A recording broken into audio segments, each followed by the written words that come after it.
Welcome friends, it seems like it's ages since we've had a chance to sit and talk like this. Regular viewers will know that I'm not averse to a guitar vlog or two, or a bit of idiotic DIY in guitar repairs and modifications. You total In any case, it is the middle of the British summer. We're not filming any regular videos at the moment, so what do you do with your vacation? You make vlogs, right?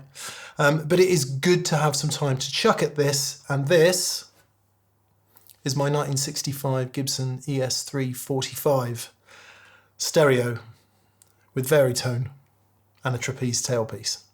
I bought it for my 50th birthday, which was back in March 2024, this year, and I wanted to mark the occasion with a special guitar. I sold off a bunch of stuff, including blue. So first off, thank you to everyone who bought something, because that gave me the cash to buy this. Secondly, thanks to Rob Francis, to Dan Coggins and to Thorpe of Thorpe Effects, who all played a part in me acquiring this guitar. Thank you guys. Why did I buy it? Well, try and do this briefly. Probably the first time ever seeing one was maybe Chuck Berry, I don't know, but I distinctly remember my parents had a friend called Keith. Keith had some nice guitars. He had a Sunburst Strat, he had a blonde 335, and he had a Sunburst Les Paul. And over the years, I've owned a few. I bought a Gibson Memphis 58, which you see on the show quite a bit, back in 2017. That is a great guitar, but I started to get the opportunity to play some real vintage ones. And there's no doubt that there was a sweetness and a kind of a vocal nature in the tone and in the way they sounded, but also the way they felt, that was undeniably, sorry to say it, better than my modern reissue. So I thought I will acquire one of those guitars, but of course they're horrifically expensive, which we'll discuss a bit in a moment. Then we went to interview Noel Gallagher at his studio in London, and Johnny Marr at his studio in Southport. And I got to play Noel's 355 and Johnny's 355, and it's just like a different world. Both of those guitars, gold hardware, loads of bling, kind of the exact opposite of the thing I'm normally into. And I decided there and then that I wanted a super flashy, super blingy ES-345, which is completely against what I would normally go for, right? But split parallelogram inlays, parallelogram, gold hardware, all that. It happened, it transpired, there was a whole bunch of luck involved, and anyway, the guitar is mine. Let's start with the good news. The guitar is crazy cool.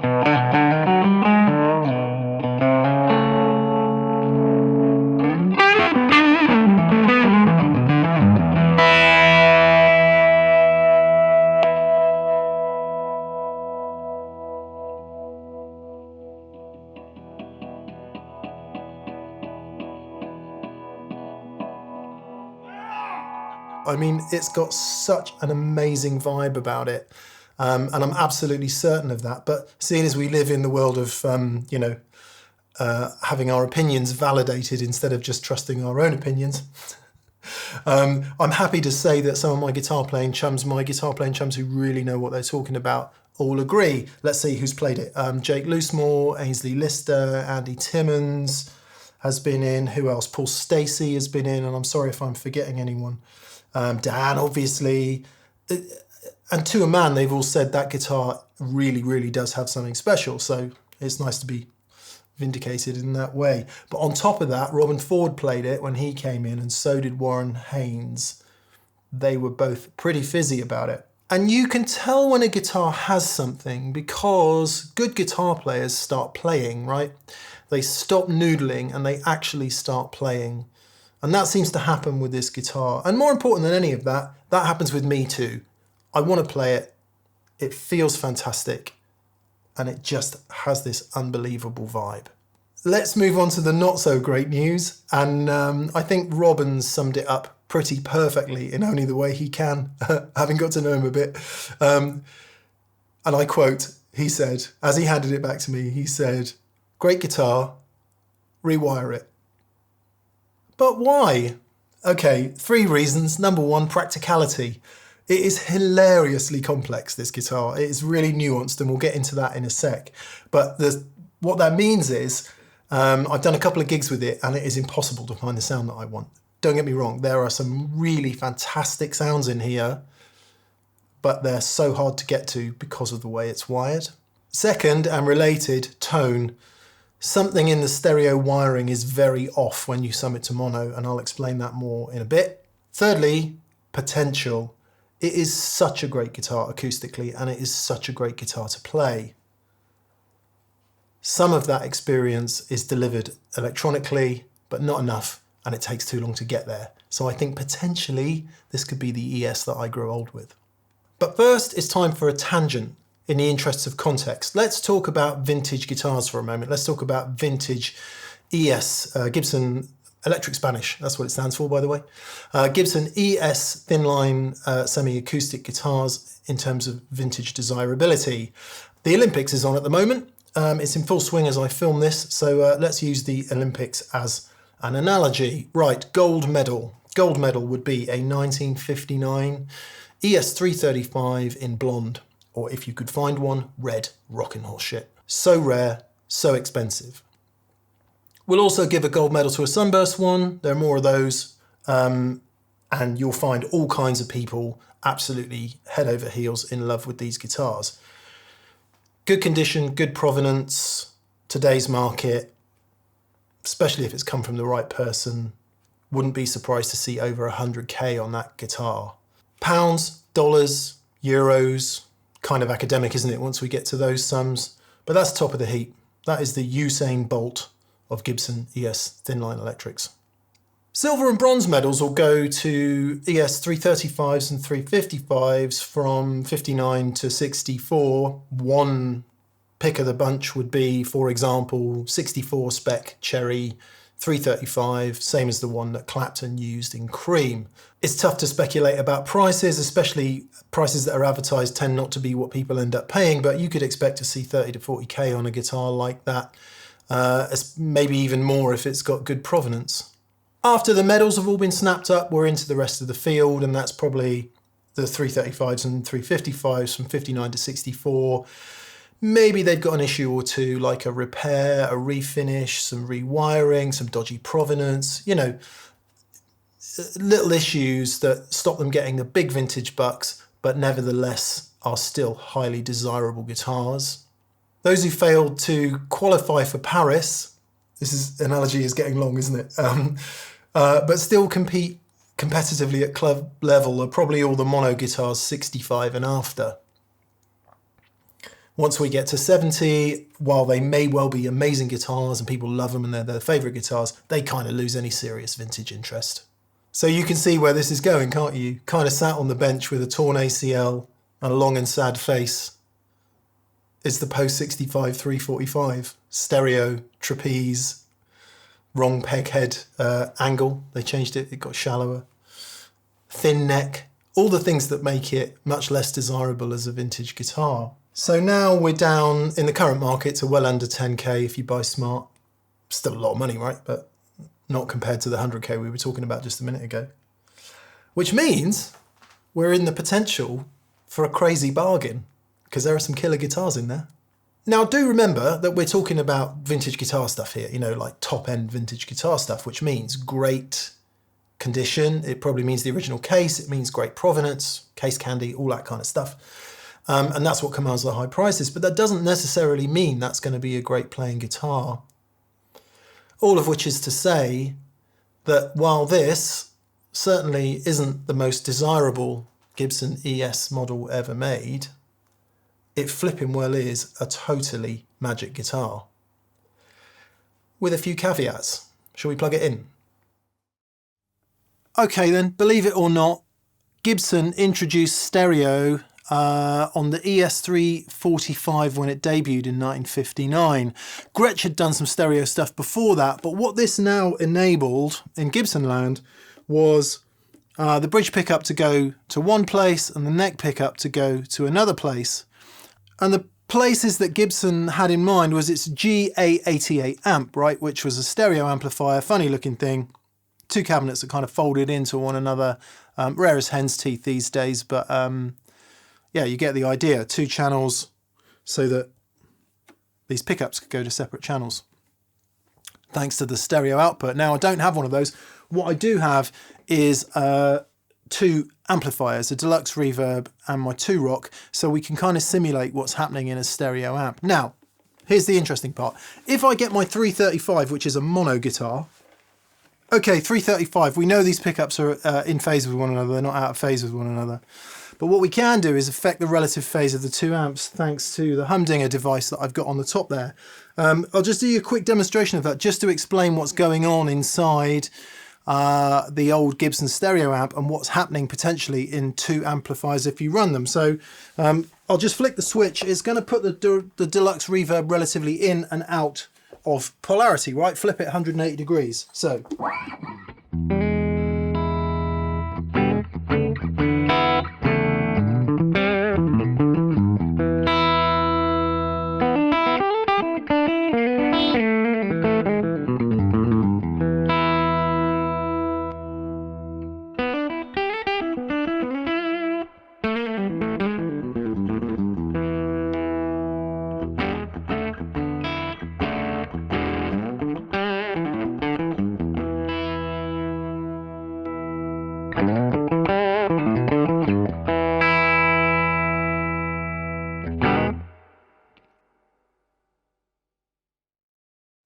It will be entirely clear in the audio which of those, when the amps were the same polarity and when they were out of polarity with one another.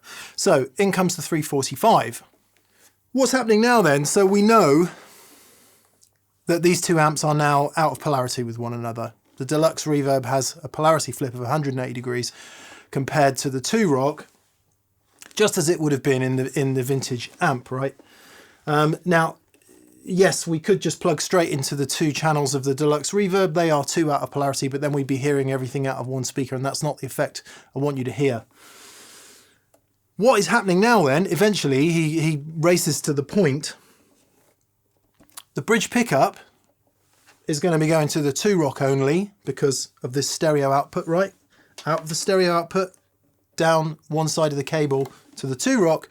The neck is only going to be coming out of deluxe reverb, and there's no way you can get around that. I'll just demonstrate.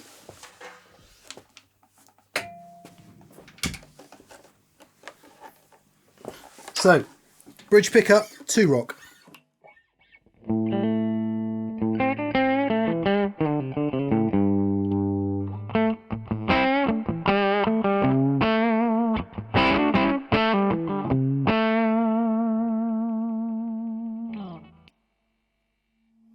And if I switch to the neck pickup now, nothing, right? Because the volume is down and it's only going to the deluxe reverb. So if I put the volume for the neck pickup up, you'll hear it out of the deluxe reverb.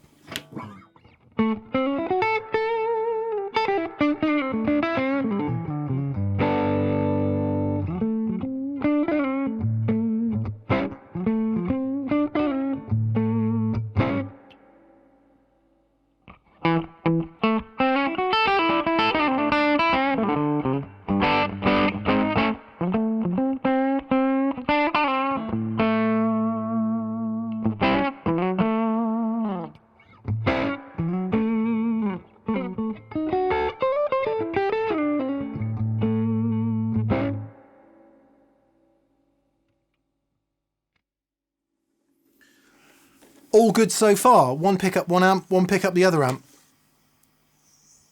We'll ruminate on that later. So of course, what now happens when you go into the middle position, because the pickups in this particular guitar are out of polarity with one another, or at least the magnet is flipped in this one, that means they're essentially out of phase with one another. But because the amp is out of phase, the amps are out of phase, we should be, you guessed it, in phase. And just to prove it, I'll play a little bit in the middle position and then I will flip the polarity on the deluxe reverb and you'll be able to hear. All right, so this is middle position, both volumes full up.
Man, I'm loving that bit of crunchy on the top there. That's lovely. Yeah, so both pickups on. Obviously, both amps come on. It gets much louder because you've got 2 amps on. And we just flip the polarity in the deluxe reverb so you could hear. Why is that relevant? Well, let's get into that then.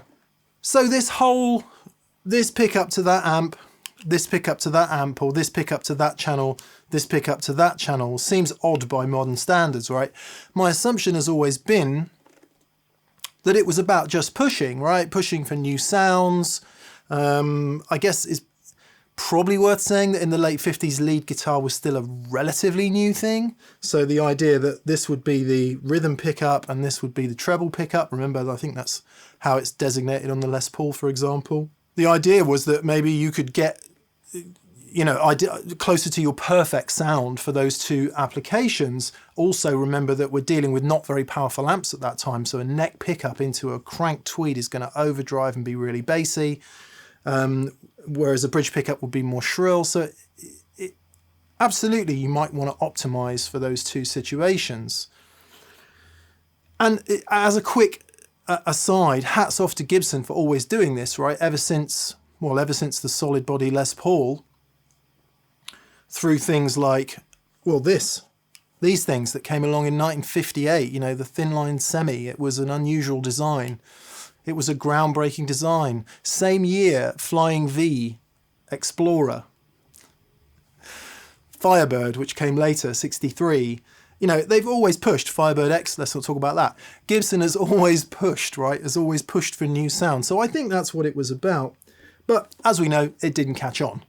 So far, so good then. We're going to come back to a little experiment about what happens when you sum the stereo output to mono instead of properly splitting it into 2 separate sources, because that's what happens in most modern rigs. Certainly what happens in my rig. Before we do that, let's have a little listen to the Varitone. At the moment, it's in its fully... Actually, I'll never know whether it's 6 or 1. It's 1. Position 1, which is so say completely bypassed. I'll just give you a quick listen and then you'll sort of get an idea of what the Varitone does on bridge and neck pickup. Let's start on the neck.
Okay, some really cool, groovy, what are we going to say? Pick some adjectives, sounds in there, funky sounds, certainly positioned 5, I guess. Sounds like, you know, playing it down a telephone.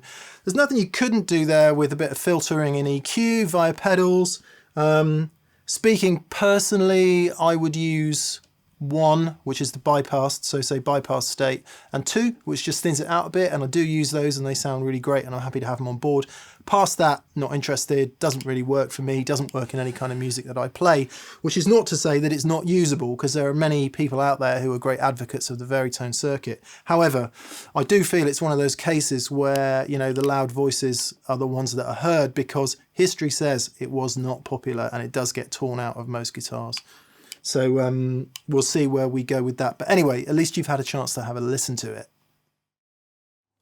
Interesting, huh? So having explained all that stereo stuff and how it was originally intended to be going out to 2 amps, there is a conundrum, because regular viewers of the show will know that Dan and I have no problem whatsoever running complex signal paths, splitting into dual amps, and all of that is something we do all day, every day. I always run 2 amps.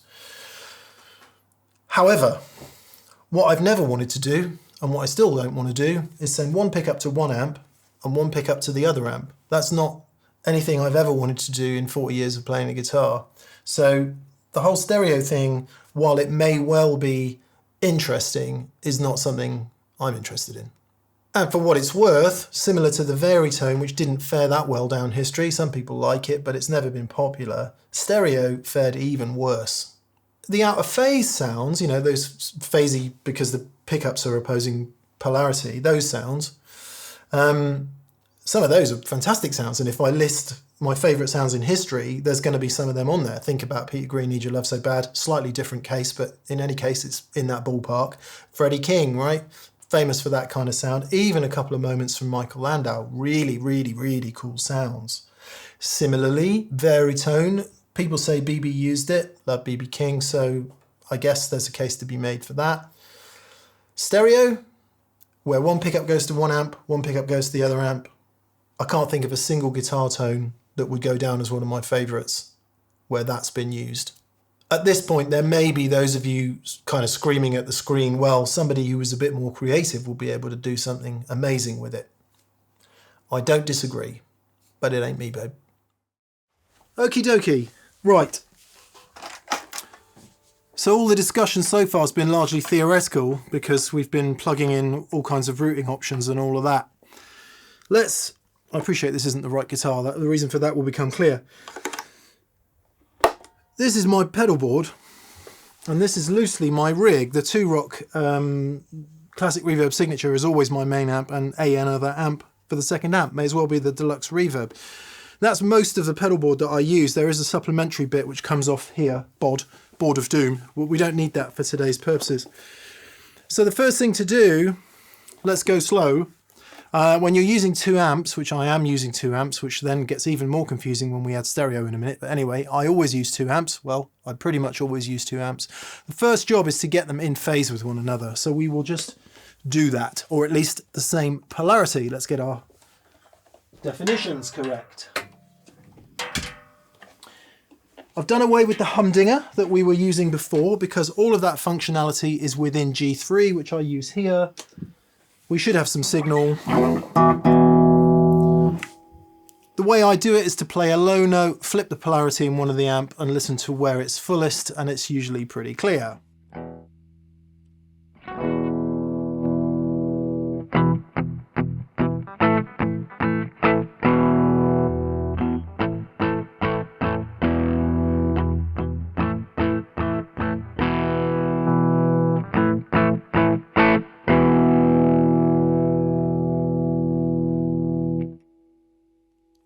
I'm going to suggest it's that one. I am just going to double check, but I'm going to suggest it's that one. Certainly sounds the fullest to my ear and the most in phase. So we think the amps are in phase, and that's how that plays out.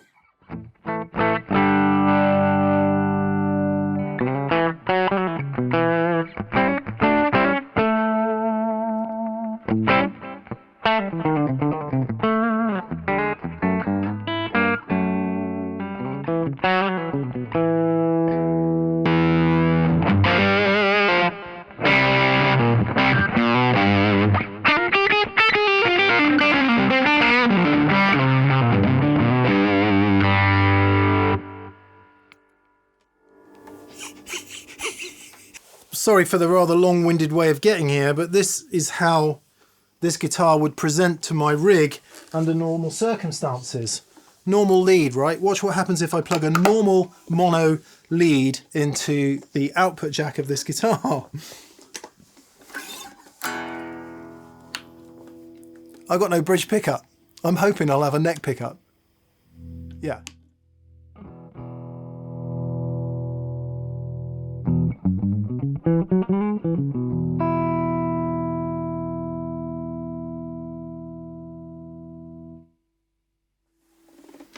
So what that tells us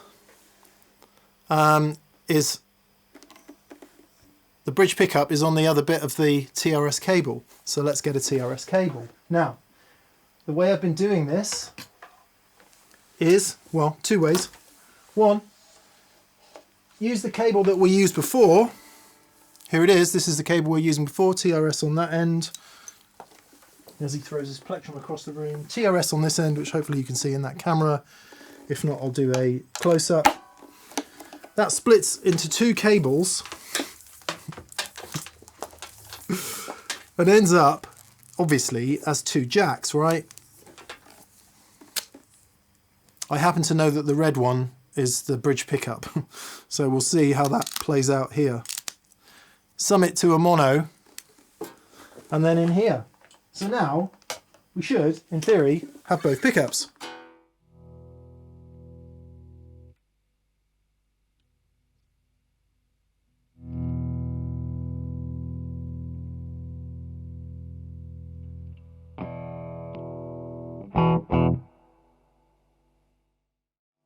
There's the bridge pickup, right?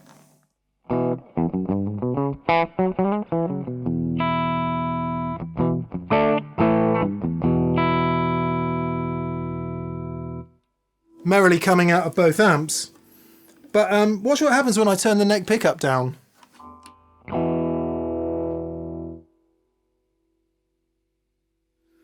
Middle position?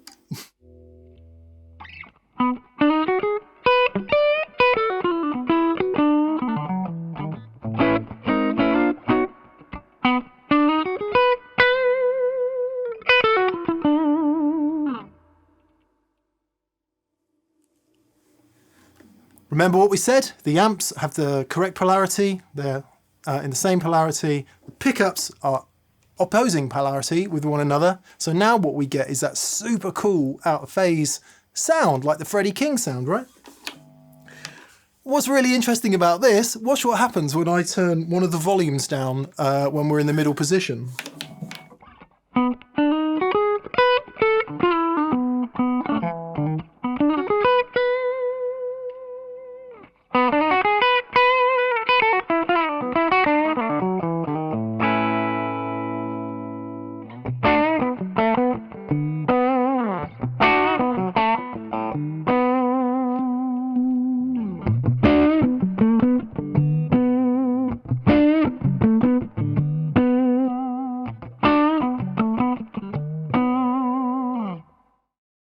Just to clarify, that's both on 10.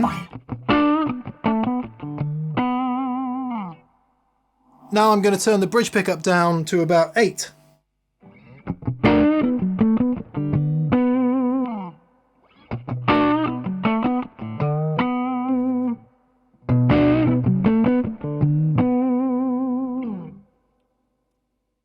Because the outputs are summed, there's obviously some joining together going on. All these controls are now in the game, so any hope of having the bridge pickup on its own, just unsullied by everything else, is gone, out the window.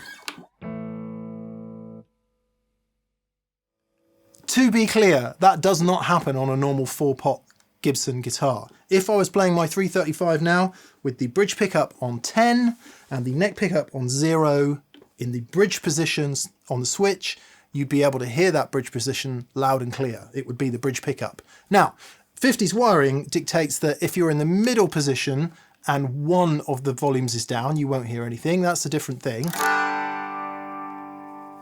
But now, with the bridge pickup on 10 and the neck pickup on 0, when I flick to the bridge pickup, I should hear it. No, I have to bring up the neck pickup volume.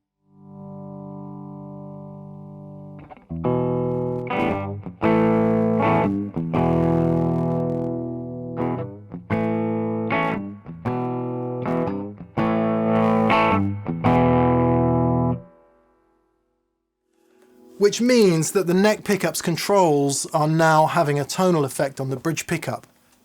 Upside? Cool. A million tones, a million different shades of that bridge pickup tone.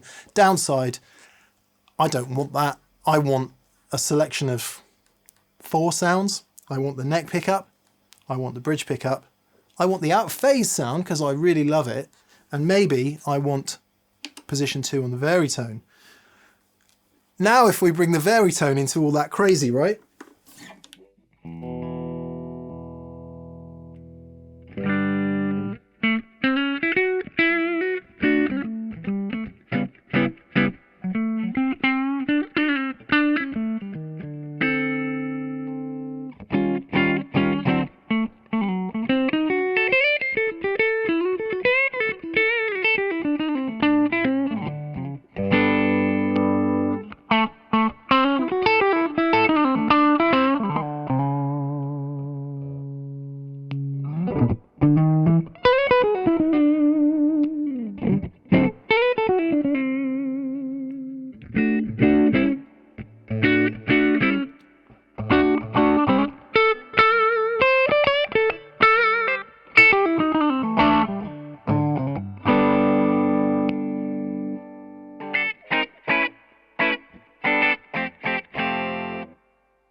Whenever I hear those Varitone sounds in the out of phase, I think of the Buggles song, you know, Video Killed the Radio Star, where he's singing down the telephone. So I hope that highlights the issue. The thing I found most interesting at this point, which I didn't actually know until today, that whole business of if you're on the, you know, if you're on one pickup and the other controls affecting it, only happens when you sum.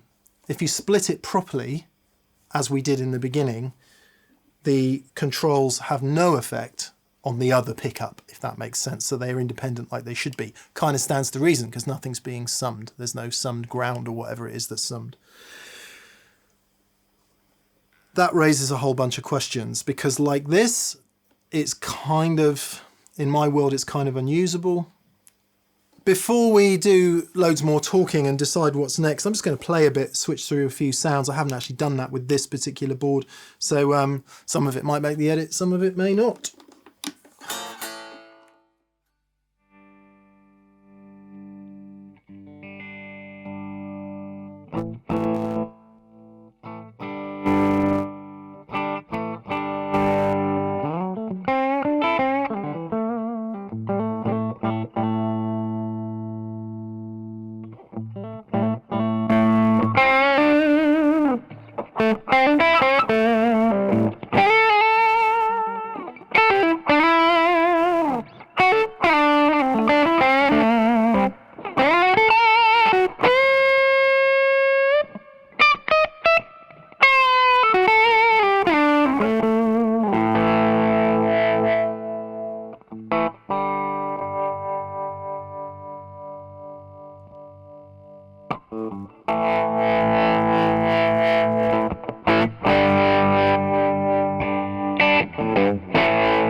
There are some utterly killer sounds in this guitar.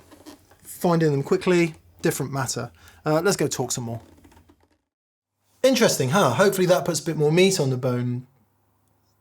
There's no doubt that there are some amazing sounds in there, but finding them, to reiterate the point made at the top of the video, almost impossible in the heat of battle. So option one, some sort of summing box, i.e. some complex signal routing that did away with the problem of summing to mono.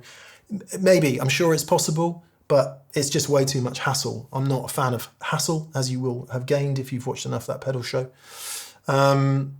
And it's got to work. You know, when I take off my Strat, put it down, when I take off my Les Paul and put it down, I need to be able to pick that guitar up, plug it in, and it's just got to work. I can't be doing with a load of guff. So no. Option two would be rewire and modify. But how? Extremely tempting, I have to say. Option three, much less tempting.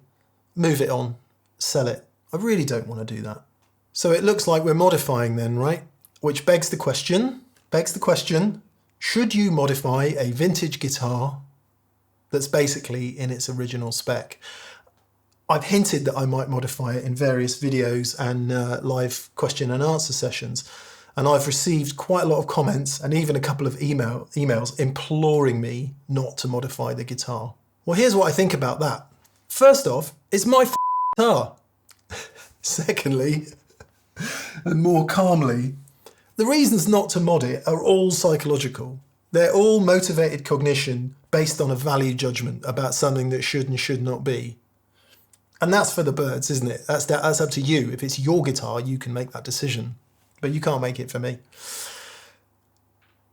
When you apply some logic and some critical thinking, the thing to do is modify it so that it's usable in a modern setting in the way in which I'm going to use it. That just seems like the logical answer to me. Now, I guess it might be my own motivated cognition because I kind of want to do it, but applying some critical thinking, why wouldn't you mod it? Because you should sell it. Because somebody else might love it exactly as it is. Maybe. I can tell you that this guitar sat on sale for months and months and months in a couple of very prominent places. It may have had a few sniffs. Nobody bought it. Now, they might buy it if it was ludicrously cheap, but I'm definitely not doing that either. And I guess that brings us back to that whole discussion about the desirability of vintage guitars. Sure, if it was a 59 blonde dot neck in fantastic original condition, you'd be an idiot to mod it because it's worth so much money, right? This isn't. It's undesirable. 1965 starts to get very undesirable for Gibson and Fender. It's got its condition, right? Now, good news, there's no visible breaks that I can see, heel or headstock. That's really great. But its general condition, it's dinged. The finish is super checked, which is uber cool. But, you know, the back of the neck's really dinged. It's got chunks out of it all over the place. It's never going to be a collectible guitar. And of course, the bonkers electronics. The vast majority of them have been modded because it's so hard to use. Therefore, it is the very epitome of a player grade guitar, which is exactly why I bought it in the first place, to play. So yeah, you guessed it, it's going to get modded, albeit reversibly, right? I'll do it reversibly, and here's the deal we'll make. If it doesn't work for me after the mods, I'll sell it, and I'll offer it to whoever wants to buy it modded or put back to its original state. We'll do the mod so that that can happen. I think that's fair. And I guess before we move on to that, the final question, the one question that you might be screaming at the screen, why the hell didn't you just buy the guitar you wanted in the first place? That's a conversation I have with a lot of friends about guitars. Well, number one, price, right? The right spec guitar from the right year is at least 3 times the cost of what I paid for this. I don't have that kind of money. Plus, it would then be so expensive, you'd think twice about taking it places to play. 2, I have played quite a few early 60s stop-tail 335s, and at least half of them haven't got what this guitar has got in terms of feel and the basic chassis of the thing. It's a great guitar. It just needs the electrics changing. Okay, what next? I need to decide exactly what the mods are going to be, but I think mono, out of phase, keep the pickups exactly as they are, but wire them onto a straight 335 type loom. The question is, do I keep the Varitone? That's the question I'm still undecided about. Ideally, I would like to, but if it's a load of hassle, because underneath, you'll see this in the pictures, behind that bridge pickup, additional routes, another thing that makes the 345 different from 335s, in which are these two giant chokes, presumably one each because it's stereo. So losing one of those would be fantastic because I'd lose a bit of weight, but whether I'd need to, I just don't know how it works. Dan Coggins has sent me the schematics, which I will study next. So yeah, whether that happens in this episode or in a follow-up one, thank you for watching this far. We'll see what unfolds. I'm actually pretty excited about it. Nothing to see here. Very carefully then, let's begin. I appreciate anyone who's watched one of my guitar vlogs before might be somewhat trepidatious at this point. Rest assured, I am aware that there's slightly more at stake here than with my Casino or my 335. I'm just going to go really slow, and I'm just going to pull it all out and see what's in there. I'm firmly of the opinion that when you're doing anything like this, where there's a big mod, it's best to just stop and start again. So it's all going to come out. We're going to have a look at it. We're going to have a look at the circuit. We're going to get into that with some help from some friends. And then decide what's next. But I'm kind of interested to see what's in there, so let's have it all out.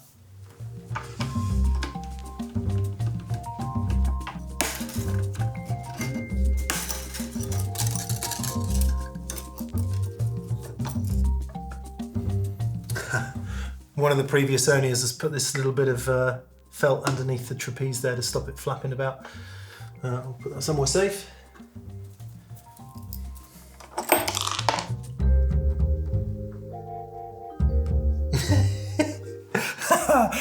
Thing number one, I took the retaining wire off because I thought it was rattling. So obviously one's just gone inside the guitar. Awesome. A saddle, that is to say, gone inside the guitar. So they're going to have to be sorted out before we can put it back again. Much hilarity. For what it's worth, I'll just put this bridge on there. Those of you who know Gibson stuff will know that that is probably a replacement bridge at some point. It's got a particular marking on there. I'll check that anyway. Okay, good.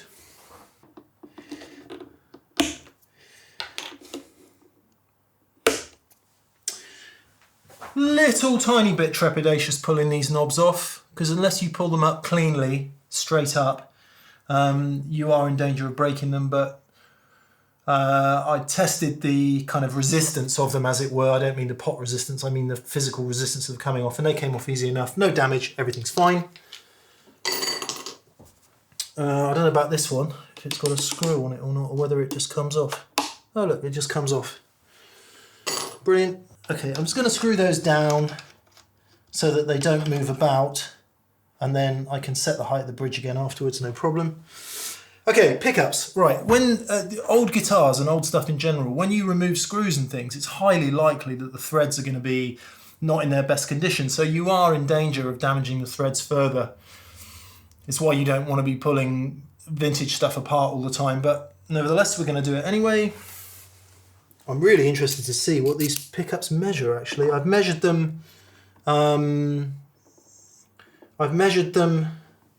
connected to the output jack, bearing in mind there's all that extra gubbins in there. And I think they measured 8 on the nose and 8.2 DC resistance. So we'll see. And interestingly enough, the neck pickup measured more than the bridge pickup.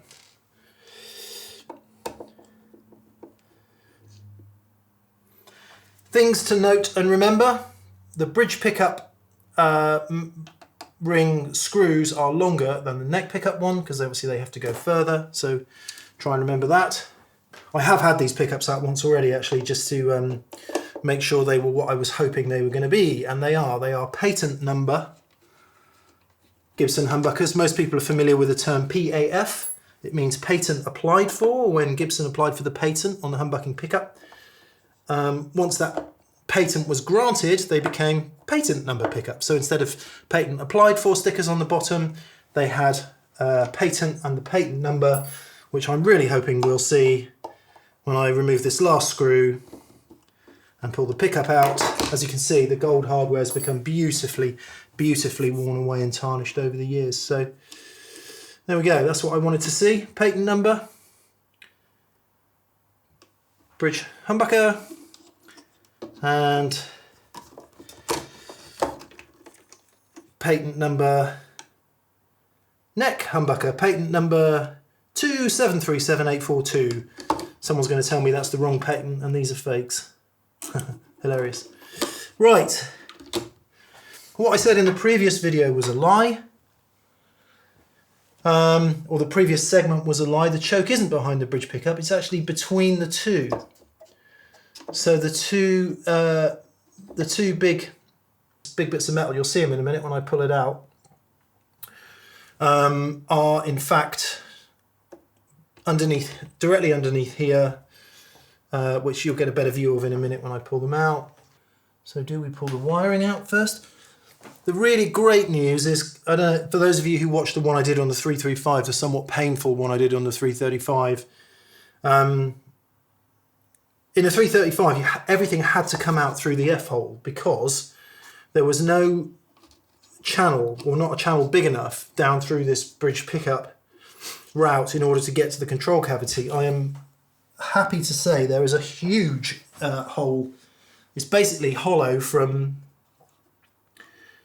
this whole section here is hollow. So getting the control wiring and everything out should be simple. Anyway, I'm going to start pulling it all out and we'll see what comes out.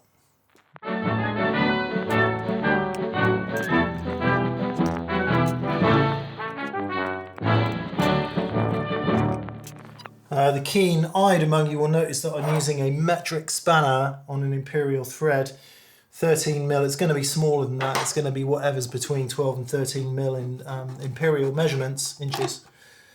It's okay. You shouldn't, obviously if you were going to do anything up tight, you shouldn't really do that because you're in danger of damaging the nuts, but none of this is tight enough.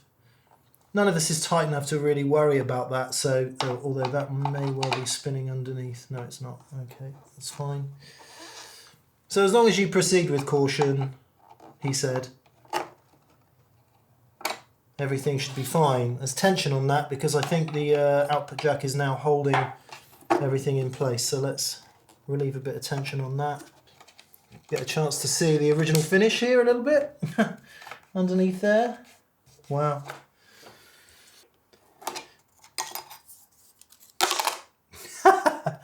You twit. Oh, danger. It's okay. It's okay. Careful. It's okay. I do wonder if it might have had some mods actually. That will already had some mods. That will become apparent as we drag it all out. This red wire, I'm pretty sure, the red wire there, I'm pretty sure goes all the way back to the tailpiece as the ground wire. Or in other Gibsons it might be the, you know, the bridge. Pop that back in there for safekeeping. Congratulations, Mr. and Mrs. ES-345. It is a switch. Oh my god, I wouldn't want to DNA test this.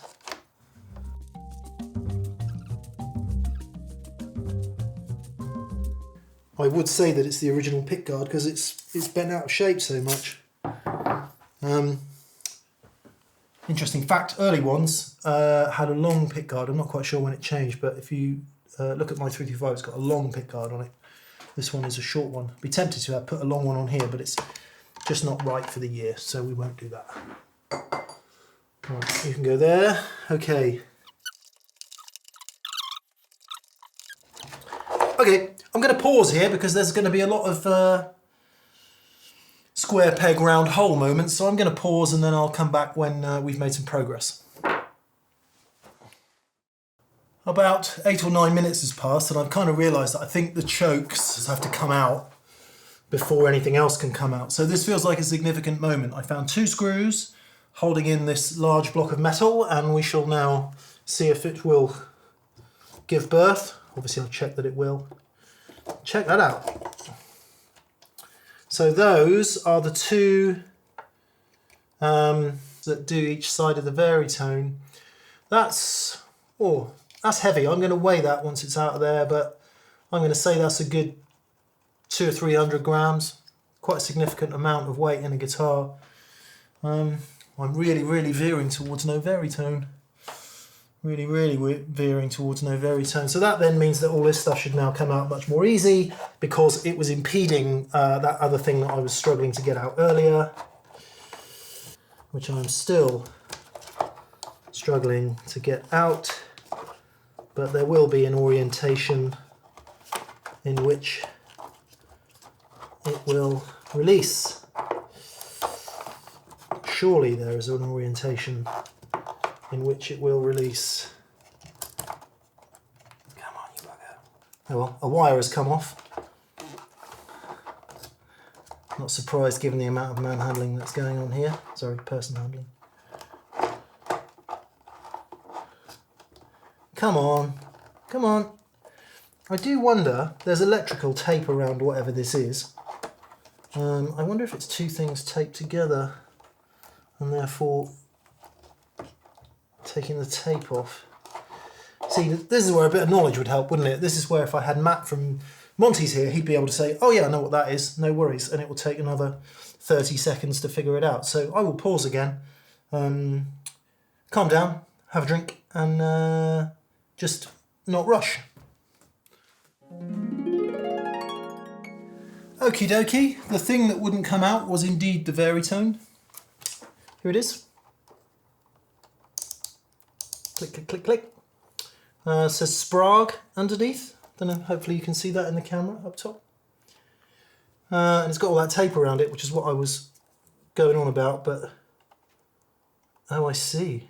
Oh yeah, because there's 2 of them. There you go.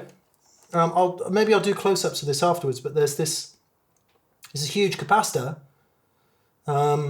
with 1 to 8 on it 2 times. So there's 2 of them in there. So there's obviously the 2 capacitor networks that help the Varitone work. So what's the blimmin' choke for then? Goodness me. So now we've got the hilarity of pot covers. Gibson used pot covers, big things, which hopefully you'll see presently if I can get any more of this out of here. It's funny, you know, every day is a winding road because having done a number of these at this point, I've never done one with pot covers. And every time you do something like this, you come across a new thing to understand and get over. And that, big shout out to all the great techs out there. That's what you're paying for when you use a great tech. You're not paying for them to do the job, you're paying for their years and years and years and years of experience of knowing how to do it. Which, you know, full disclosure, I definitely do not have when it comes to this kind of thing. Will you come out to play, Mr. Pot? There you are, you're almost there. Come on, not far now. Not far now, you can do it. Come on, there's an order in which this can happen, and I fear it's not this order. I have got however many years, was it 60 years of 59 years of gunk coming out on my fingers, which is quite nice. Once again, wouldn't want to do a DNA test on that. Probably catching some insufferable disease as we speak. Come on, you bugger. I'm going to come back when they're all out. as promised, you join me in this historic moment. So we've got 3 pots with the covers on, as you can see, nicely oxidized down the ears. So underneath there, there'll just be a pot soldered shut so you can't get in there. There's a pot here that doesn't have a cover, so I don't know if that had been a repair, maybe at some point. Don't know. The Varitone, as we've already said, I'll do close-ups of all this in the middle in a minute, and the choke. It's all out. The only thing to do is to disconnect the neck pickup, which I've got to do anyway, in order, well, disconnect both of the pickups in order to free them from this harness. And the guitar will then be electronically empty, bar the ground wire back to the bridge, so I'll do something safe with that. I'll come back when I've desoldered the pickups, and we'll do some close-ups of all these components so you can really see them. But I have made 2 decisions. One, I'm not going with a Varitone. I'm just not. It's not worth the extra weight, and it's not worth the extra hassle. And that's the decision I've made. I'm also going to renege on a promise that I made earlier, which was if I end up selling it, I'll put it back to original. Forget it. I'll include all the stuff, but I'm not doing it. I'm not going to sell it.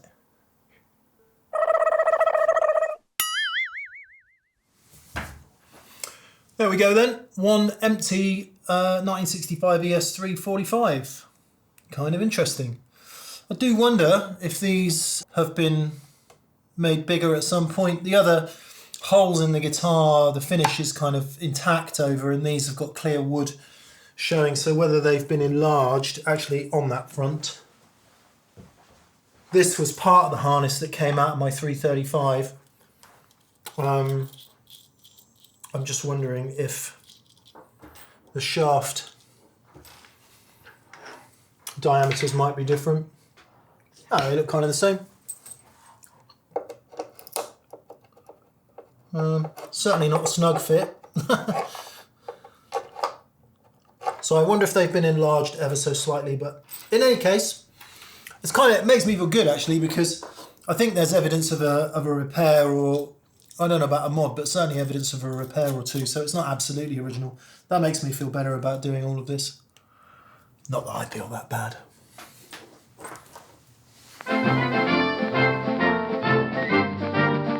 Here we are then with the spoils. We'll have a little detailed look at everything just for the provenance of it.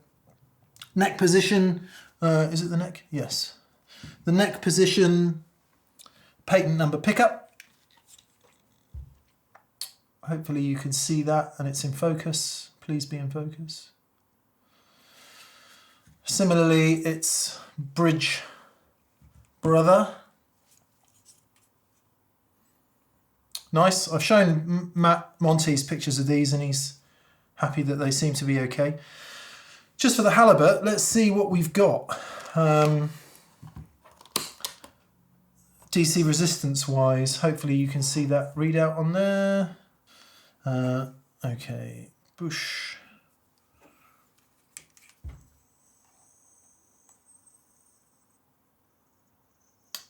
Looks like 8.04K for the bridge pickup, and as I suspected, having already looked at this,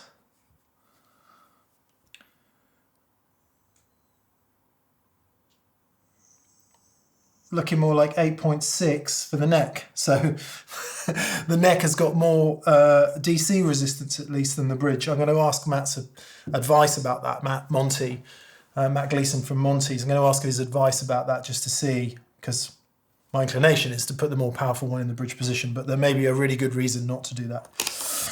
So that's the pickups. The aforementioned choke, looks like that. There's 2, as you can see, mounted on this base plate here. The yellow tape is just for the correct screws so that I don't lose them. Yeah, who knows about that wiring. Anyway, that's that. Oh, I was gonna weigh them, wasn't I? Let's do that. Here be the scales for measuring out the daily coffee. I think I guessed 200 to 300 grams. Let's see how hopelessly out I am. Okay, 200. I don't feel quite so bad about that. So that's pretty. On screen, I'll let you know how many pounds that is. Yeah, about 200 grams. A fifth of a kilogram.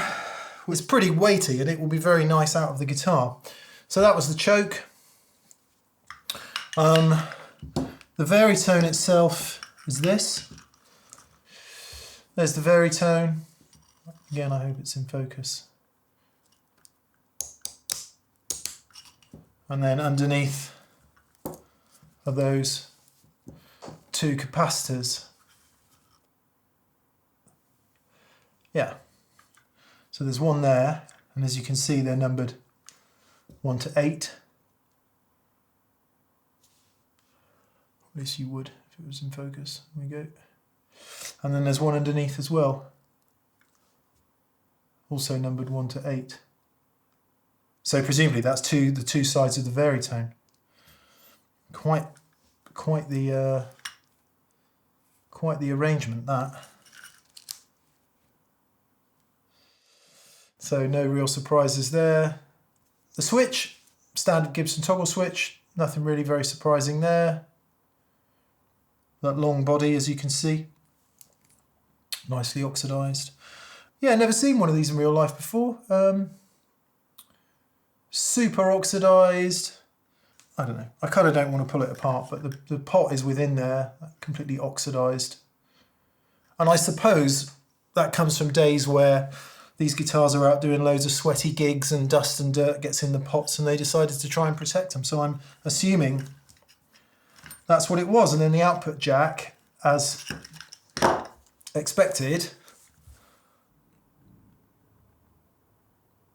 is a stereo. It's got two outs. That's not very helpful, is it? Normally you'd only see one of these tip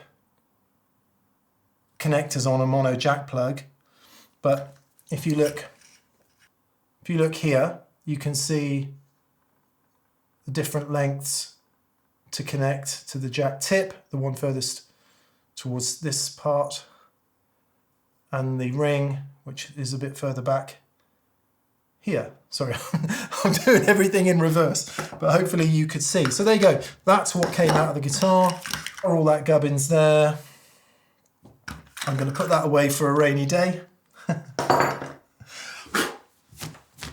See how much crap's on there and concentrate on these beauties. My lovely patent number Gibson humbuckers. First time I've ever owned any of these.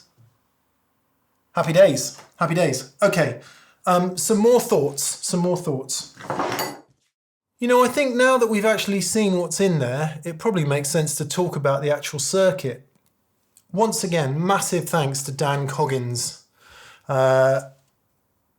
who sent me a lovely email with some thoughts on the guitar, its electronics, and some possible ways forward. He dug out the original schematics. Thanks so much, Dan. It's been a massive help. And also given me a sort of breakdown of what's going on. Now, there is quite an important difference between a 4-pot Gibson that has a stereo Varitone circuit and one that has a mono. It's actually a massive difference. As you know, I'm not really conversant in electronic terms and symbols and all of that, but looking at the diagrams, reading Dan's email, a bit of cross-checking on Google and a bit of logical thinking, the picture starts to become clear. Now, I want to say, I'm going to put up some diagrams. Please understand that these diagrams are simplifications and they are there for the purpose of explanation. They are by no means proper schematics. Let's start simple and have a look at a standard mono 335 wired 50s style, as we prefer over the modern style. If you want to know about that, Google it, but 50s style wiring. What happens is, so first off, this wire, right, comes from the pickup, and you'll know that in vintage Gibson type wiring, you've got this braid around the edge, and then you've got the hot wire in the middle. So when I say wire, it's actually two wires because it's the ground and the hot wire. But the hot wire comes from the pickup to the lug of the relevant volume pot. I call it lug 3, where lug 1 on a volume pot is the ground. The center lug, which is the sweeper, is the output, and that goes off to that particular pickup's tone pot. And of course, the tone cap sits in between. From that center lug, it also goes off to the pickup switch. Now, in a non-Varitone guitar, my 335 for example, the switch would then go straight to the output jack, mono. Let's stick with mono for a second and add a Varitone. The Varitone, as far as the schematics that I've seen would suggest, and I've seen schematics from 1961, a mono Varitone will sit between the switch and the output jack.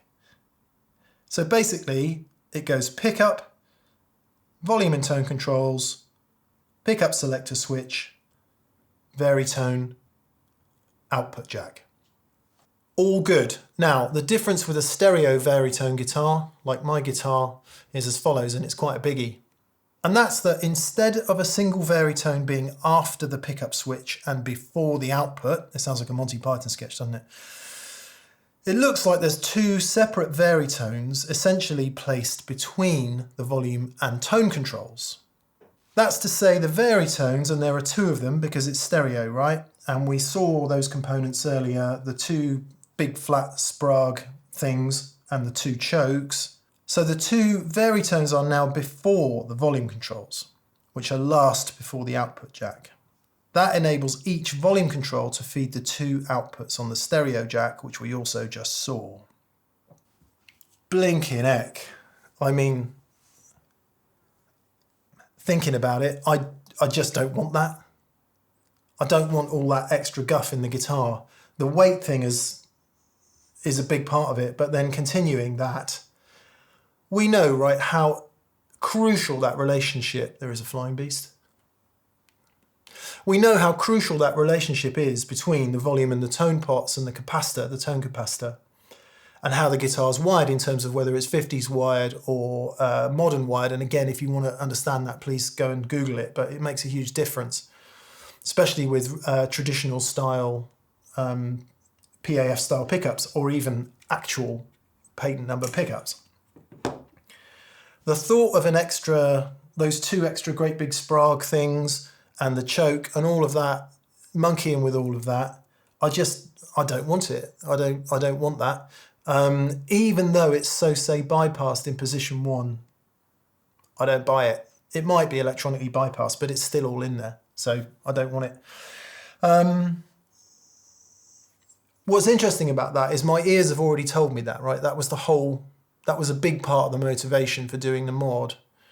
So my ears have told me that I just don't like the way it interacts when it's summed to mono. It's weird and it doesn't sound right to me. Now that my brain understands it, I'm doubling down on the modification first. And secondly, unless Matt Gleeson comes back to me with something really interesting, which he may well yet, because I've asked him, I think it's going to be a standard 335 style mono loom. Let's see what Matt says.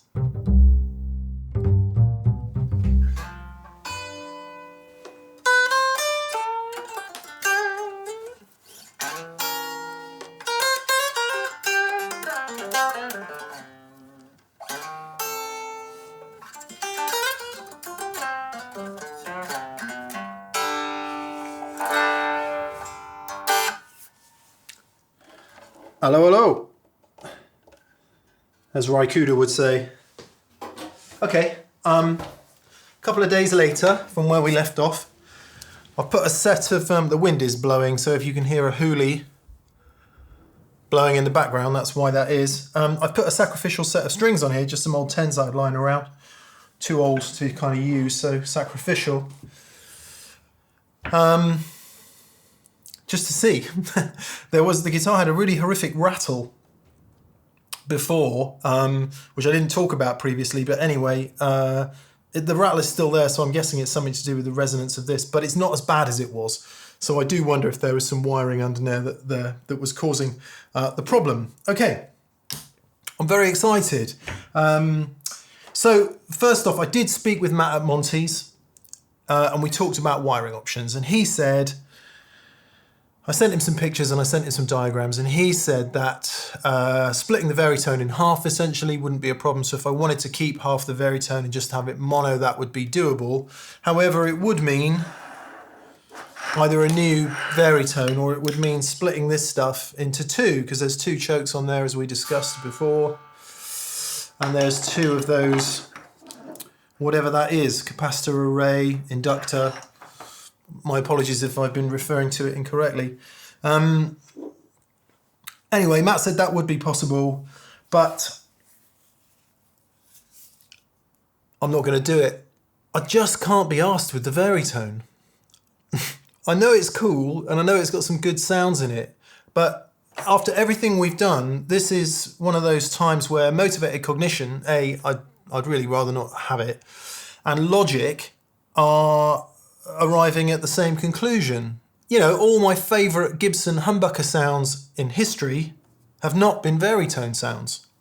Just the way it is. These two pickups, were they in there? These four controls, were they in there? And this switch, were it in there? 50s wired gives you access to a whole plethora of sounds, more than I can ever use, so it's enough. So I'm going to do a standard 335 style 50s wired loom. That's what we're going to do. It's on the way. It's going to arrive anytime now, I'm hoping, so I can finish the job today. It's coming from Matt at Monty's. Massive thanks to Matt for all the advice, and also to George, who've luckily had some in stock, so they've overnighted one. And it will be here, albeit with the 0.015 tone cap on the neck to keep that a bit clearer when I turn it down. I did also ask Matt about the possibility of swapping the pickups around. Remember that we said the neck pickup measured at 8.6 and the bridge at 8 on the nose. Some people will say that's high for PAF spec patent numbers, or for patent numbers in general. Matt seems to think that they're in spec, so that's totally fine. Anyway, as we said, the bridge pickup has enough wire to reach where it wants to go. And if I wanted to make it the neck position because it's weaker, not enough wire. And I don't want to get into extending them. I mean, you could do that, and if I find that it's a real problem in time, maybe I'll do that. But as it is, we'll keep the bridge in the bridge position, which has enough wire to get down here to the bridge tone pot. Once again, just for reference, wouldn't be enough to get it to the neck tone pot.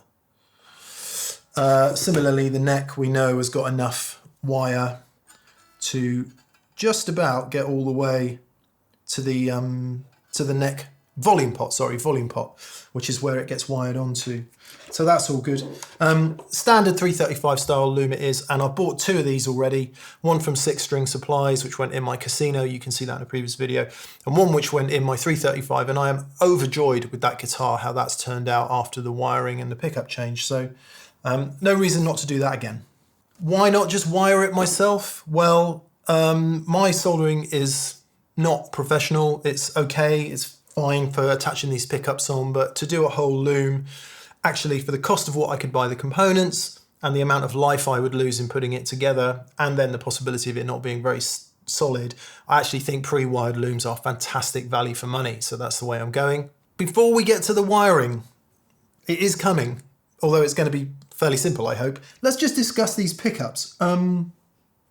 This is interesting. I will do some details, but this all-important patent number, right, that's on the bottom of the patent number pickup there, I looked it up. It's not for the pickup at all. It's for a bridge, which is a bit like this, but where this is also the tailpiece and the bridge. And a certain LW Polfus, maybe, is at the top of that. L Polfus, for those of you who don't know, is Les Paul. So that was a patent with his name on the top of it. The patent for the humbuckers has Seth Lover's name on it, and it's a different number. Go figure. So what kind of patent number pickups are these then? Well, I've done a lot of research. I've talked to Matt at Monty's, corroborated it. There's such a great amount of info online with great pictures and everything. So cross-checking that, checking and cross-checking all of that, I think these are probably essentially PAF spec patent number pickups. And I say that because remember that the PAF humbucker patent applied for was introduced in 1957, late 56, some people say, but anyway, 57. And in between then and 65, and beyond that, but 65 being this guitar, it undergoes a number of changes in terms of magnet length, magnet type, wire type, a whole bunch of stuff. And the long and the short of it is they get less desirable vintage in vintage terms as time goes on. That doesn't mean they get any less good sounding, of course, but that's subjective. Anyway, by all accounts, if it's like a nickel cover pickup, you stop seeing the PAF stickers around 61, 62-ish because they were granted the patent, and by the time they'd worked through all the pickups that had already been made in order to use the patent number sticker, that was 61, 62. However, it is said, but this is sort of cross-corroborated with a number of sources, so I don't know it to be true, but I'm going to accept it as likely. It is said that the gold ones, the gold humbuckers, were less common. They sold less quickly. Therefore, they kind of lag behind in changes a little bit. So again, I've read in a number of instances where you can find actual PAFs in gold pickup form as late as 65, in 1965 guitars. These aren't they. However, as the changes got sort of rung through, as the pickup developed, one of the big changes in 65 was the move from enamel-coated wire to poly-coated wire, which, without making any subjective assumptions on how they might sound, because there are people that say you can't hear any difference, again, totally subjective, the vintage value is in the enamel wire ones. Matt says he'd have money on these being enamel wire because they're gold, because of a bunch of other telltale signs, which means that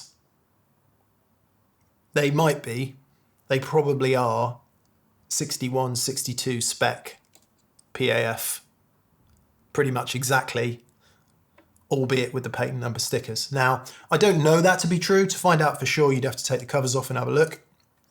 You'd be able to tell by a few things, but principally the wire colour.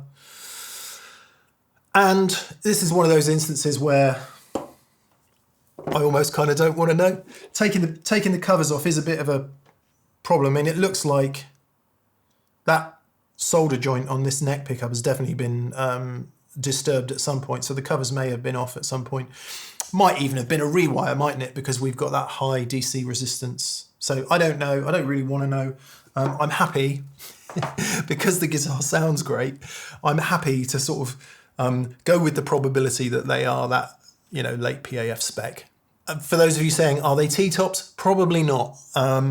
Again, all the places I've read said T-tops don't start appearing commonly until well into 68.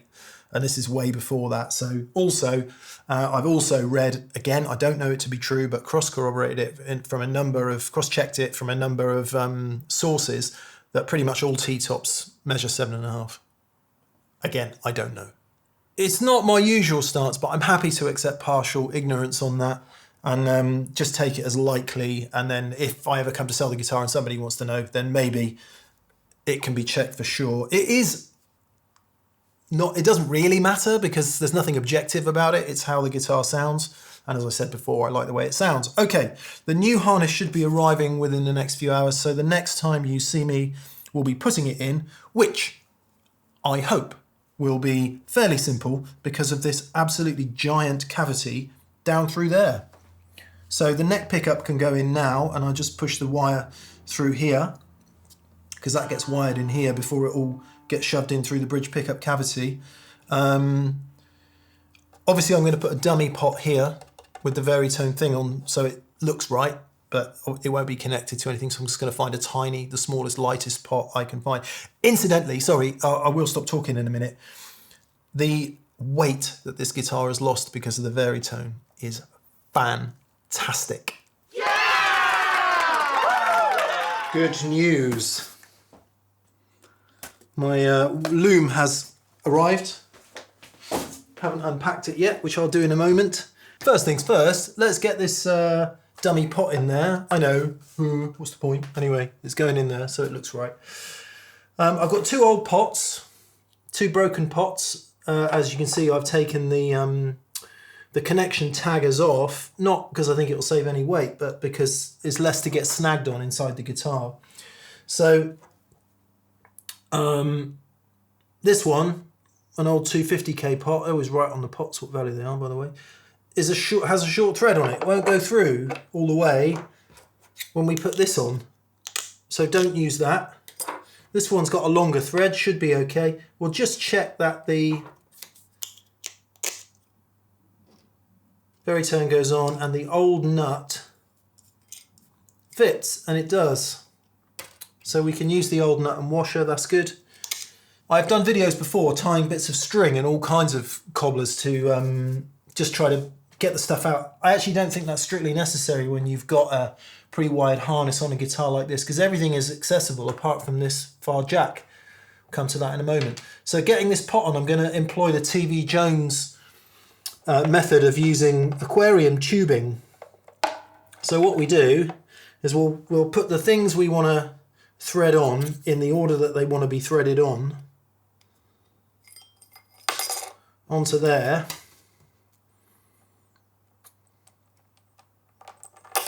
We'll then attach the pot to the end of the tubing here, which just happens to be a nice tolerance fit. There you go, a nice tolerance fit for the end of the pot. Carefully drop the pot down into the guitar.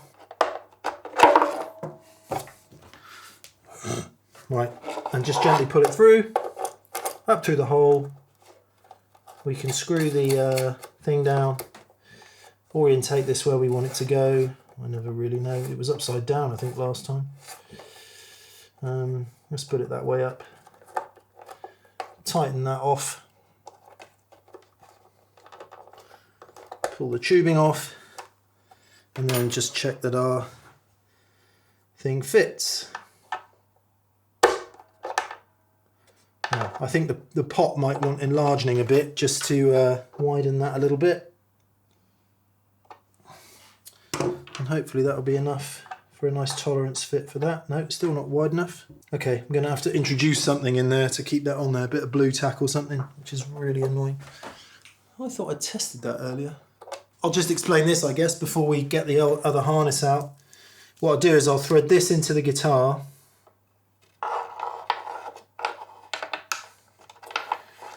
Which needs to go all the way up through and out of the pickup cavity, given that that's where it's going to go back in. I find it's really handy to have all kinds of tools. This is a various dentist tools and little things with hooks on, so you can get in there and maneuver things around. Anyway, do that in a minute. I'm going to take the strings off and then we'll be back with the harness. As explained, this jack socket is connected on that black lead there, so that I can plug that into the jack socket and pull that all the way through in a sec. That's the wire for the neck pickup, which will get soldered on the back of the loom. We'll do the bridge pickup in a sec. And that's the ground wire that's going back to the tailpiece, presumably. So I need to make sure that's connected to a ground somewhere. Here's the loom then. Groovy. As you can see, everything comes ready wired. These are Monty's own tone caps, which they really like. 0.022 for the bridge pickup, 0.015 for the neck, so it stays a little bit brighter. Switch and jack, and obviously that orientates like that.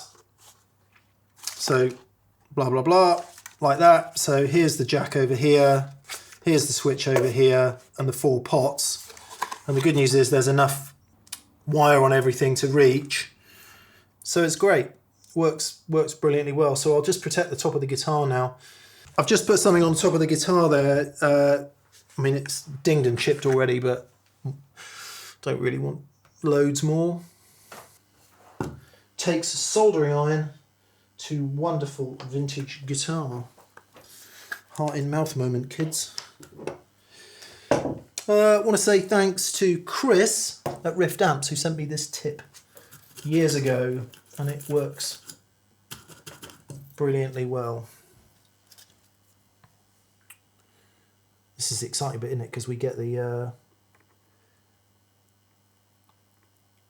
Okay, so I've just put a bit more on there, on the ground to give me a better chance. Yes, you should use an extractor fan. It's only a few joints.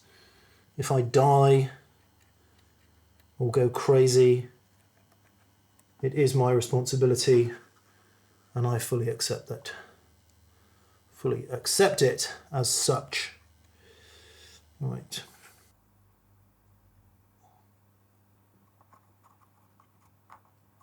I mean, you can see why I went for a pre-wired loom, right? I'm just not very good at this.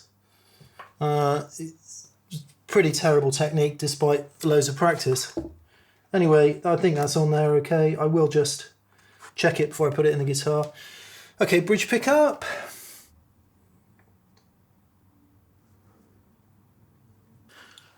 Okay, so I've put the little ground wire just to one of the braids of the neck pickup, so I hope that will be okay. I mean, it's connected to ground, isn't it? So it should be all right. Right, let's have it all off there then and see if we can get it in.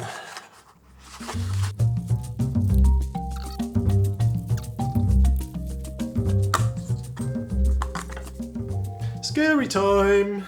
You know, probably worth just sighting it, isn't it? Just to see that everything is going to fit, and I think everything's going to fit. So what we can do, because we've got this thing that's going to pull back through, they can be threaded on there right now. I'll just tie a knot in it, boy, on there so that they'll be in the right place when it comes back through. These lock washers are going to want to fall off every time I try and put this harness in there, so we'll leave them on, and then if we need to get in there with tweezers and stuff to try and re-put them on, that's what we'll do. But with heart in mouth then, let's begin. I am obviously a little bit trepidatious because I don't want to get it wrong. Not least that I'm on limited time. Me and Dan are going out for some booze and food tonight, so I have to catch a train before too much longer. Always a deadline, always a deadline. I was exactly the same in magazines, never happy unless there was an absolutely crushing deadline. Does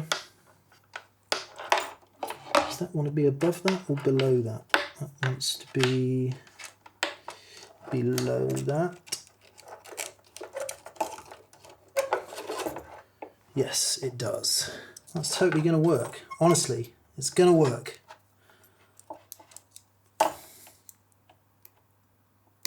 That should help locate the jack. Lovely mono jack, look at that. Switch has sort of got to go in last, doesn't it? So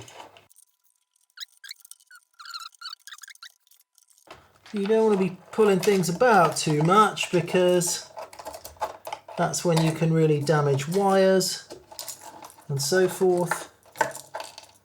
Appreciate, I should probably be protecting the top of the guitar a bit more at this point, but it is what it is.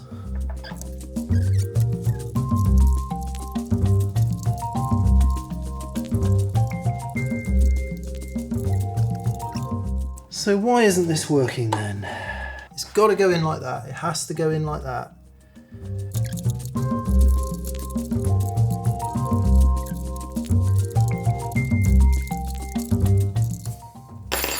I'm gonna have to stop. Okay, I think it's about 25 minutes since I paused last. And when it's all lovely on here, right, it all makes sense. But then once you have to feed it into the guitar in a way that makes sense, with that you can orientate it once it's in there. I mentioned earlier that, you know, you could attach bits of string or whatever in order to pull them through, but I'm sticking with my opinion that that's not strictly necessary here. What is fun is trying to make sure that no wires are trapped below, you know, in between the guitar and pots figuring that out in a spatial awareness way of getting them all in there. But as you can see, I've got the jack in, I've got the switch in, and I've got this pot in. The hardest one actually to get in is going to be the neck, because what's happened is it's all had to go in and kind of curve around, and then allowing for the jack socket to be in its place. Nevertheless, I'm not sad at this point. That neck pickup wire is annoying me. I might have to figure out something for that in due course, because I think the blessed ground wire has got... Oh no, actually, might be able to reorientate that as well. Kind of wants to go the other side of the switch, if that makes sense, which is already in place. But that's okay, because once it's all in there, dropping something down and pulling it back up again isn't the end of the world. So actually, I don't feel too bad about that after all. I'm doing my absolute best not to get frustrated or angry, because that's when you make mistakes, and I can afford to make mistakes on my 335 in the casino. I really, really don't want to make mistakes. On this, you know, rather ambitiously want it to be right first time.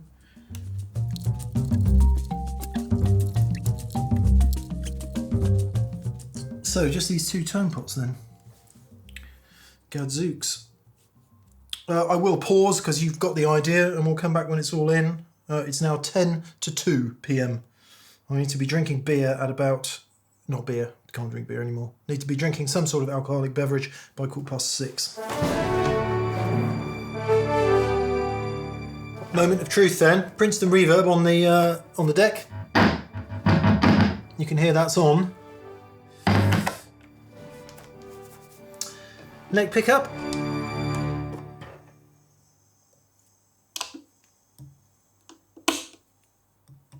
Nothing. Okay, that's disappointing.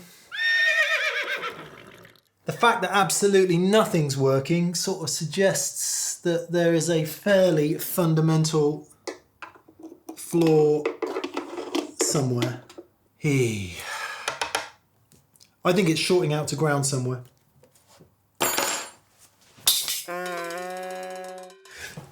Here's hilarious then. This happened in my 335 as well. I thought I'll just undo the selector switch and see if I could get sight of that, because obviously everything goes to the switch and it feels like it would be the first sensible thing to check before the output jack. Right. Yeah? Oh, that's really not good. So something on this switch is obviously really wrong, but watch, when I tighten it up, if I tighten it all the way, it shorts out. So something in there is touching, and I just need to figure out what that is. So something's not right on the switch. The good news is the switch is easy to get to.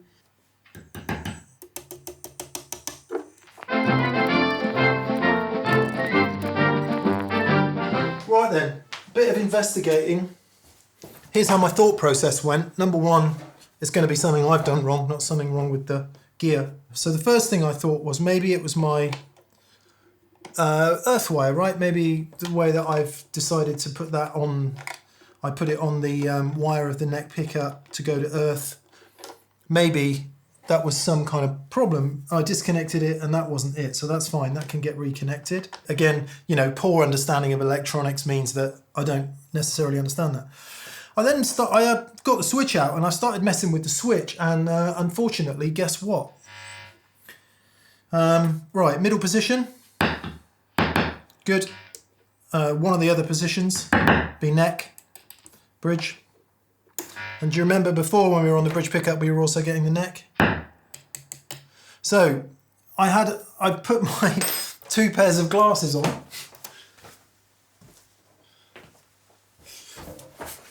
Woo! Had a look at what this switch was doing, and guess what? It wasn't disconnecting properly. So I bent a couple of the terminals, bit of a manual repair, I know. And, okay, right, that all seems to be okay, and we should have... Neck pickup controls have no effect on the bridge pickup, which is exactly what we want. Neck pickup. Bridge pickup controls have no effect. Volume. Tone. Woohoo! But what I'm pleased about there is that by not getting annoyed and not losing my shit, I was able to kind of figure it out, right? So I'll just put a bit of that on there. That stays on there. So neck is up that way, which is great because the wiring faces back that way. Matt and George must have thought about this. Of course they thought about it. Of course they thought about it. All right, you go in there then, me old China. China plate, mate. Because I'm such a cockney. Flipping wires all over the place. Oh yeah, this. I think me bending the terminals has probably damaged the switch. In fact, it's definitely damaged the switch. Oh no, I'm gonna have to fix that. Okay, I'm gonna fix it and I'll come back. Great excitement, that seems to have worked. Now it's entirely possible that I damaged the contacts on the switches. Well, anyway, when trying to manhandle it all in there. Anyway, one final test look then. So neck pickup. We'll just do all the nuts up to make sure they're tight. I've already done this one because I've been plugging stuff in and out of it. So I'll just carefully... They've got those gripper things underneath, so they don't have to be like Arnie tight.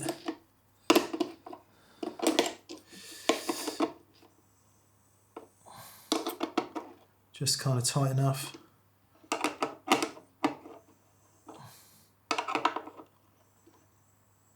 And then keep an eye on them in coming weeks if they have loosened. I think I did that one already. We can reattach our knobbages. Obviously going to go with the original switch tip because it looks good. But yeah, I think that switch is going to end up getting replaced. The old knobs fit totally fine on the new pots as I thought they would. Everything is imperial measurement. Volume.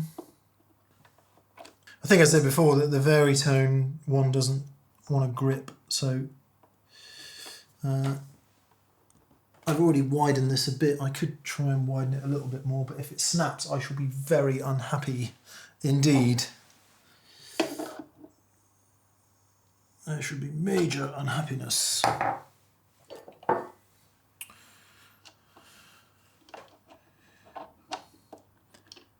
Yeah, that doesn't really want to go on there for some reason, so...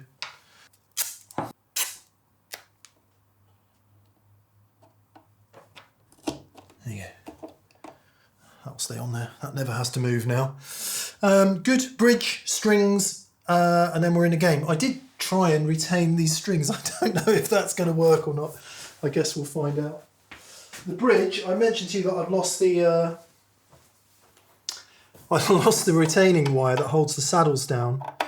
I will find it, but again, when the guitar arrived with me, the intonation adjustment screws were pointed backwards towards the tailpiece, which is how it is on modern Gibson bridges.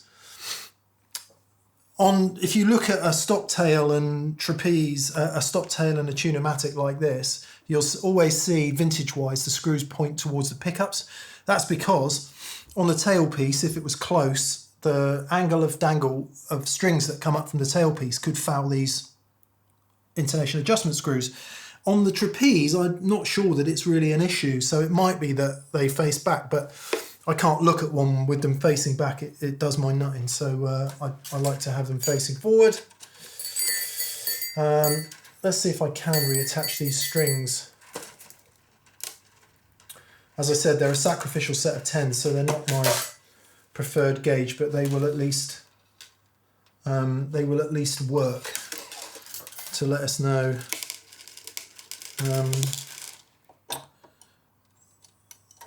if it's going to work. Oh, I absolutely can't be arsed with this. I'm just going to put a new set of strings on. And then we'll just put the pickguard back on. I am going to enjoy that first drink tonight, I can tell you. Daniel and I are having a summer drinky poo. Not quite sure why, but it's nice, isn't it? How nice. What could be better than a summer drinky poo? Now, you'll be pleased to know I did keep the little piece of felt and the screw. Amazing, huh? It is terribly misshapen, this pickguard, but nevertheless.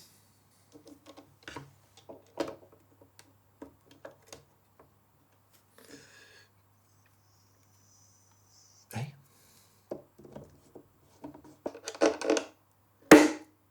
Don't worry, it wasn't the guitar.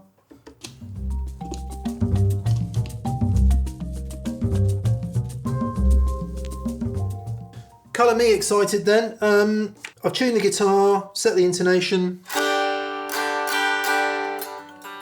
I'm pretty sure the rattle, for what it's worth, is actually coming via here. All this crap back here, so... did somebody say Bigsby? Bridge pickup.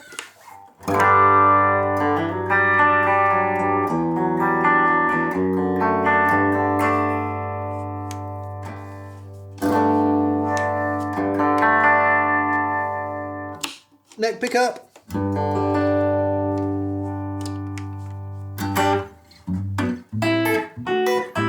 In the middle. Then we've got our out of phase. So when I turn the one of these down, it should come relatively back in.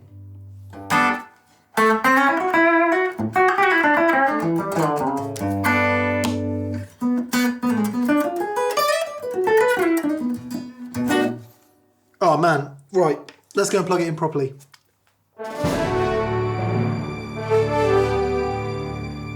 Okie dokie, and if we really must, karaoke. I didn't make it to play yesterday. Time ran out, I had to get the train to go boozing with Dan, which we did. We had a lovely time. It was great. I'm not going to play too much just because it's been a long video. The proof of the pudding is going to come over the coming months with that pedal show and how the guitar sits next to other guitars. But we'll just have a listen, make sure everything's working, and see if see where we are, I guess.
Feels like there's loads and loads of harmonics on tap, really good sustain, and it's punchy. My inclination is to say that the guitar has a lot of output. These feel slightly hotter, and I know the readings, so my brain's probably leading me in that way, but it has always been a loud guitar, and it remains a loud guitar. Maybe there's a bit of an imbalance between the bridge and the neck, like the bridge is quite pokey and the neck is a little darker. But there's so much girth in the bridge pickup, I really like it. What I'm also hearing is a good amount of sustain and harmonics, which is what I really want from the guitar. John Smith came in this morning to show me a couple of guitars and drop some stuff off. Said, show us something cool, John. He's like, all right then, what about this? You play the harmonic at the 7th fret, predominantly on the kind of middle strings, and then you hammer on an A-7 type chord, and you get this really nice presentation of harmonics.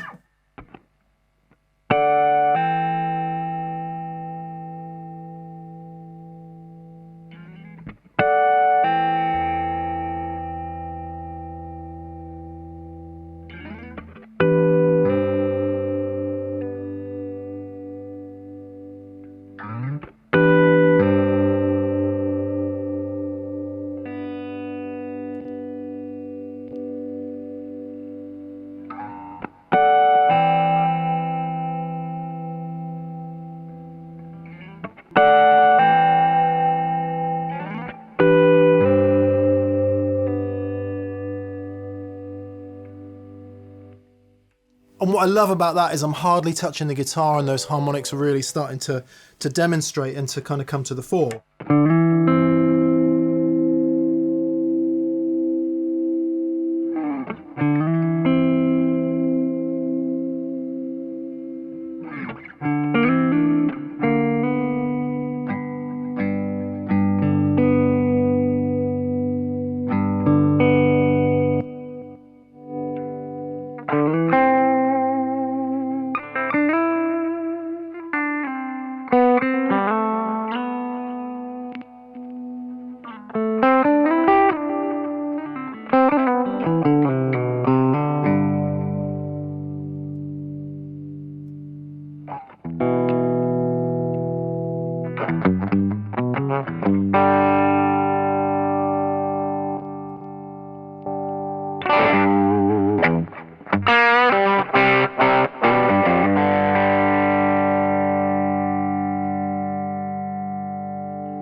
Right from the get-go, this guitar has been totally acoustically alive.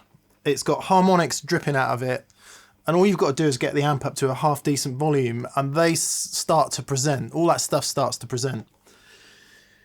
I'm really excited about it because it feels like the guitar has retained all of that. But the controls and the access to the tones are so much easier on what I would expect from a 4-pot Gibson, right? Like I say, the proof's going to be in the pudding, and that's going to come over coming months in that pedal show when we play it alongside other guitars in the show. And I can't wait to get going on that. It has gone from a guitar that I was really struggling. Again, I'll just make the point one final time, to sit down and play, fantastic. And if you could find a sound, fantastic. But to get it either to a gig or in a show where I've got to get familiar tones quickly, I just kept putting it down. And that seems a crying shame that it would be a guitar that I wouldn't choose. Just from these few minutes, I can feel that already changing. Very exciting indeed. I'm glad it's over. Thank you for sticking all the way through. And we will see you again on that pedal show very soon. I need a flipping lie down. It is time for a summer holiday.